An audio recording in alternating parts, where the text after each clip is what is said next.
Bonjour à toutes et tous. Depuis hier matin, la plupart d'entre vous ont eu l'occasion de prendre connaissance de la dégradation accélérée des conditions de travail au sein de l'IEP de Grenoble. Certaines et certains savent peut-être également que les fédérations syndicales nationales de la CGT, FERSUD, de Sud Éducation et du SNESUD FSU ont alerté le ministère sur la négation de libertés fondamentales par la direction de cet établissement. Cela se traduit par des entraves répétées au fonctionnement des instances représentatives du personnel, par un traitement différencié des agentes et agents selon leurs opinions syndicales et politiques, ou, plus banalement, par le refus de mettre à disposition des espaces d'affichage pour les organisations syndicales, ce qui est pourtant une obligation légale. Depuis 2 mois, cette situation a pris une tournure encore différente, avec le dépôt d'une plainte contre 3 élus au comité social d'administration pour des faits qui concernent exclusivement leur fonction de représentation du personnel. Quelques éléments de contexte pour comprendre la situation.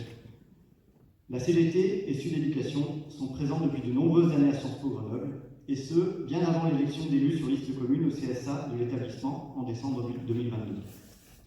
Depuis 2019, la CGT Université de Grenoble est sollicitée par de nombreux et nombreuses agents de l'IEP, qui concernent bien notre champ de syndicalisation, syndiqués et non syndiqués, qui font état de conditions de travail dégradées et de techniques de management toxiques, directement en lien avec les effets de la nouvelle gestion publique que vous êtes sans doute nombreux et nombreuses à étudier dans vos travaux de recherche.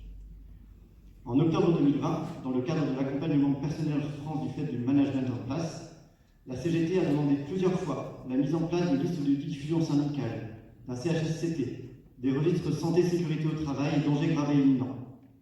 Nous avons essuyé plusieurs refus, malgré le cadre réglementaire dans lequel s'inscrivaient nos demandes. Un registre SST a finalement été mis en place, avant de disparaître, puis réapparaître.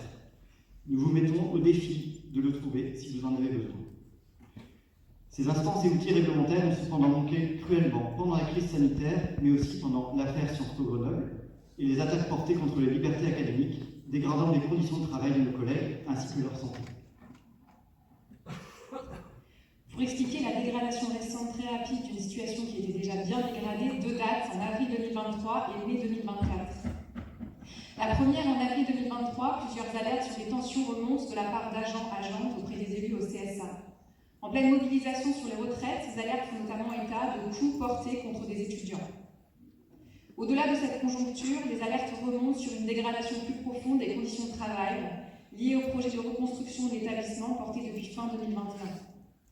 Toutes ces alertes font état d'une peur de prendre la parole dans un contexte d'une sorte d'omerta au nom d'un institut qui fonctionnerait comme une grande famille, dans laquelle règne une culture du silence.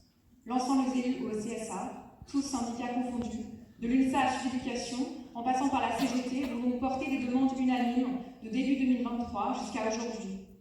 Ces demandes correspondent aux attributions des CSA, c'est-à-dire des demandes d'enquête sur l'organisation collective du travail, afin de comprendre l'origine des situations de tension. C'est-à-dire aussi des demandes d'enquête sur les facteurs qui ont provoqué des accidents de service. Entravés dans leur mission, les élus mobiliseront une autre compétence du CSA dès juin, en proposant la réalisation d'une expertise certifiée sur les risques psychosociaux dans l'établissement. Toutes ces demandes sont systématiquement refusées par la directrice, politiste comme vous. Le 12 mars 2024, jour de grève dans l'IEP, la même directrice ricanera à l'évocation de la souffrance au travail dans l'établissement devant plusieurs témoins. Deuxième date, le 22 mai 2024. Bien que toutes les initiatives du CSA aient associé l'ensemble des élus, 3 d'entre elles et eux, ceux de la liste CGT Sud FSU, reçoivent une convocation pour une audition libre à l'hôtel de police de Grenoble. Ils sont visés par une plainte pour harcèlement moral, déposée par une responsable haut placée dans l'organigramme de l'IEP, avec laquelle elle et eux n'ont aucun contact hors des réunions du CSA. C'est donc la fonction de représentant du personnel qui est attaquée. Par la suite, nous avons appris que la plainte avait été déposée en décembre et que des membres de la direction de l'IEP avaient été appelés à témoigner. Pourtant, la directrice n'a jamais jugé nécessaire d'informer les représentants du personnel et elle a provoqué des interactions régulières entre la personne dépositaire de la plainte et les élus visés. Si personne ne remet en cause le droit individuel de porter plainte, il faut bien ici constater que cette initiative n'est pas un fait isolé mais un double symptôme. Dans tous les secteurs, dans les entreprises privées comme dans les services publics, les plaintes contre les représentants du personnel se multiplient ces derniers mois. C'est donc un symptôme du contexte politique délétère actuel que vous connaissez et contre lequel la FSP a d'ailleurs alerté par son communiqué du 26 juin. Les premières menaces sur les libertés académiques sont bien celles qui viennent de l'intérieur même de nos établissements et qui font le lit d'une conception autoritaire de la vie politique. C'est aussi le symptôme d'un management autoritaire au sein de Sciences Po Grenoble. Si les représentants du personnel sont attaqués, c'est bien parce qu'ils ont contribué à rendre visibles des souffrances dont l'expression était empêchée jusqu'alors. Les indicateurs ne manquent pas plus pour attester de cette souffrance. Dans un questionnaire sur les conditions de travail, plus de la moitié des personnels déclarent que la parole est rarement ou jamais libre dans l'IEP. Plus d'un quart évoque un arrêt de travail lié à des facteurs strictement professionnels dans les 2 dernières années. On constate une augmentation de 37% des arrêts de travail entre 2022 et 2023. Les départs de l'IEP se multiplient. Rien de surprenant, puisque les professionnels de la santé au travail sont démunis face à ce management pathogène et conseillent aux agents de quitter l'établissement. Tous ces indicateurs sont connus par les tutelles. L'inspection santé-sécurité au travail du ministère de l'Enseignement supérieur et de la Recherche est intervenue en décembre. Elle a reconnu le bien fondé des demandes des représentants du personnel, en particulier sur l'urgence d'une expertise certifiée sur les risques psychosociaux.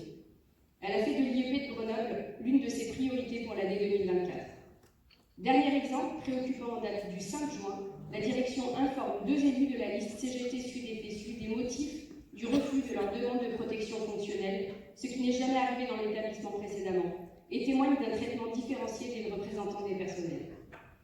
La même directrice dit ensuite ne pas avoir refusé la protection fonctionnelle. On espère qu'un jour, des politistes étudieront l'avènement du discours de post-vérité au sein des établissements d'enseignement supérieur. Le comité d'éthique de la FSP souhaitait que ce congrès soit l'occasion d'apaiser un dialogue social rompu ces derniers mois. Pour reprendre le dialogue, les excuses de la direction de l'IEP seront évidemment attendues par toutes. Au-delà de ces excuses, 3 points seront un préalable pour que le dialogue puisse reprendre. Si la direction de l'IEP souhaite répondre, nous attendrons des réponses par oui ou non, si possible oui, à ces 3 points. 1. L'attribution de la protection fonctionnelle aux représentants du personnel visé par la plainte, car la décision relève de la direction et la consultation du ministère est facultative. 2. L'arrêt du projet d'externalisation du service nettoyage au sein de l'IEP, qui a cristallisé des tensions et dont le projet a été refusé à plus de 95% lors d'un référendum organisé dans l'établissement. 3. Un moratoire d'1 an sur le projet de restructuration de l'établissement, alors que des postes sont déjà en cours de recrutement sans avoir été soumis au CSA. Il est nécessaire que cette réorganisation de l'établissement soit menée de manière plus sereine par la prochaine équipe de direction. Nos syndicats sont très attachés au maintien et même au développement des sciences humaines et sociales critiques, à la liberté académique. Nous nous battons quotidiennement contre les inégalités dans la sphère académique, à l'encontre des courants et méthodes critiques. Les travaux en SHS sur le sens du travail, sur les entraves à l'exercice syndical, sur la démocratie, sur la place et le rôle du syndicalisme dans cette démocratie sont essentiels pour notre démocratie sociale et politique. Des congrès comme celui de la FSP sont des moments majeurs de nos universités. Pour que les recherches ne soient pas déconnectées des réalités de terrain, il nous semble essentiel que tous les adhérentes et tous les adhérents de la FSP aient conscience du management caractéristique de l'institut dans lequel se déroule ce congrès. Merci pour votre attention.